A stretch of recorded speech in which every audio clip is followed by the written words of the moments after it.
Assalamualaikum, solih dan solihahnya kelas 5 SD Baitur Rahman. Bagaimana kabar kalian hari ini? Semoga kalian beserta ayah dan bunda sehat selalu ya. Oh iya, jangan lupa sebelum kalian memulai pembelajaran, kalian harus sholat duha dan murojaah terlebih dahulu ya. Dan jangan lupa sebelum membuka video pembelajaran, kalian harus sudah membaca materi yang akan dipelajari hari ini dulu ya. Agar apa? Agar kalian dapat memahami materi dengan baik. Nah, hari ini kita akan belajar tema 4, subtema 3, PB 5 dan 6, materi SBDP, IPA, Bahasa Indonesia, dan PPKN. Nah, sebelum kita memulai pembelajaran, kita berdoa dulu ya. Bismillahirrahmanirrahim. Raditu billahi rabba wa bil islami dina wa bi muhammadin nabiyya wa rasula. Rabbi zidni ilma warzuqni fahma. Rabbi shrah li sadri wa yassir li amri wahlul 'uqdatam min lisani yafqahu qawli. Amin ya rabbal alamin. Alhamdulillah, setelah berdoa, kita sekarang lanjut untuk membahas materi. Yang pertama kita akan membahas materi SBDP KD 3.1 dan 4.1 tentang merancang gambar cerita dan membuat gambar cerita. Nah, anak-anak, sebelum membuat gambar cerita, kita itu harus terlebih dahulu menentukan temanya. Jadi sebelum memulai atau sebelum membuat gambar cerita, kita harus menentukan dulu tema apa yang ingin kita gambar. Jika tema sudah ditemukan, kita dapat mudah menemukan atau menentukan alur ceritanya. Nah, di sini ada contoh gambar cerita atau cerita gambar. Nah, di sini temanya yaitu akibat tidak berhati-hati saat bersepeda. Alur ceritanya, Benny tidak berhati-hati mengendarai sepeda. Sepeda Benny menabrak batu yang ada di jalan. Benny terjatuh dari sepeda. Dedi yang ada di dekat Benny segera menolong Benny. Nah, gambar tersebut sesuai dengan cerita dan dapat dilihat pada gambar. Jadi, itu ceritanya, Benny itu menabrak batu yang ada di jalan, sehingga Benny-nya terjatuh. Dan seketika itu, Dedi yang ada di dekat Benny segera menolong Benny.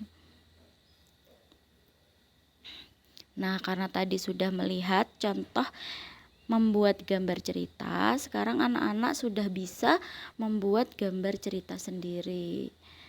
Jadi harus diperhatikan dulu temanya apa, terus alur ceritanya bagaimana, sehingga kalian menggambarnya lebih mudah.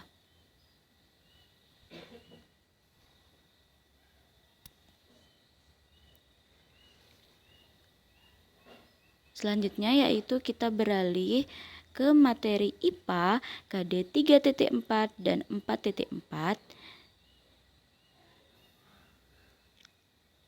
yaitu kita akan membahas cara menjaga kesehatan organ peredaran darah.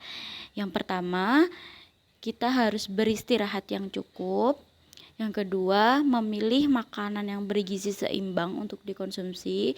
Jadi makanan yang kita konsumsi itu harus bergizi seimbang. Tidak boleh yang vitamin A saja, vitamin B saja, zat besi saja. Jadi makanan yang kita konsumsi itu harus seimbang sesuai dengan kebutuhan dalam tubuh kita. Dan yang ketiga yaitu berolahraga secara teratur. Jadi kita nggak boleh malas untuk berolahraga.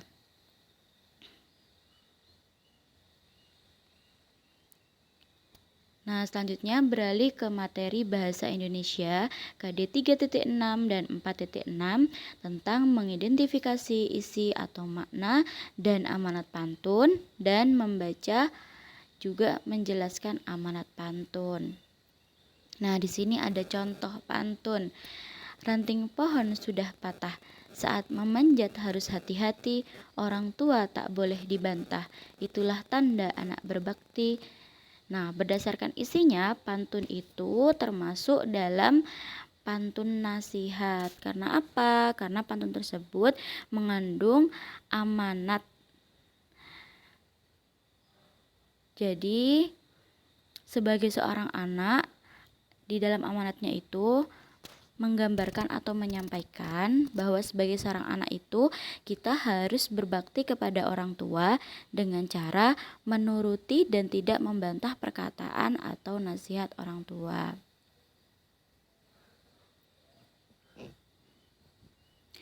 Selanjutnya beralih ke materi PPKN KD 3.2 dan 4.2, yaitu kita akan membahas akibat tidak adanya penerapan tanggung jawab dalam masyarakat. Nah, di sini ada beberapa akibat dari tidak adanya penerapan tanggung jawab di masyarakat. Perlu anak-anak ketahui, di sini ada hak seluruh warga, yaitu haknya mendapatkan lingkungan yang bersih dan sehat. Itu hak seluruh warga. Ketika kita menginginkan hak atau kita menuntut hak kita, maka diiringi dengan kewajiban dan tanggung jawab yang harus kita emban. Nah, di sini tanggung jawabnya kita yaitu menjaga kebersihan dan keindahan lingkungan. Contohnya yaitu dengan cara kita tidak membuang sampah pada tempat. Contohnya kita tidak membuang sampah sembarangan. Jadi harus membuang sampah pada tempatnya. Nah, yang selanjutnya yaitu ketika kita tidak memiliki rasa tanggung jawab, maka ada akibat yang akan timbul ketika rasa tanggung jawab itu tidak ada. Apa yang timbul ketika kita tidak membuang sampah pada tempatnya? Jika kita tidak membuang sampah pada tempatnya, lingkungan kita akan menjadi kotor dan dapat menyebabkan banjir. Secara otomatis, hak seluruh warga akan terganggu atau tidak terpenuhi karena haknya menginginkan lingkungan yang bersih dan sehat. Sedangkan ketika kita melanggar kewajiban atau kita tidak melaksanakan kewajiban itu dengan rasa tanggung jawab, maka hak tersebut tidak akan didapat oleh orang yang menginginkan dan orang tersebut tidak memiliki rasa tanggung jawab. Nah, cukup untuk pertemuan kali ini. Kurang lebihnya Kak Indah mohon maaf. Tetap semangat belajarnya. Wassalamualaikum warahmatullahi wabarakatuh.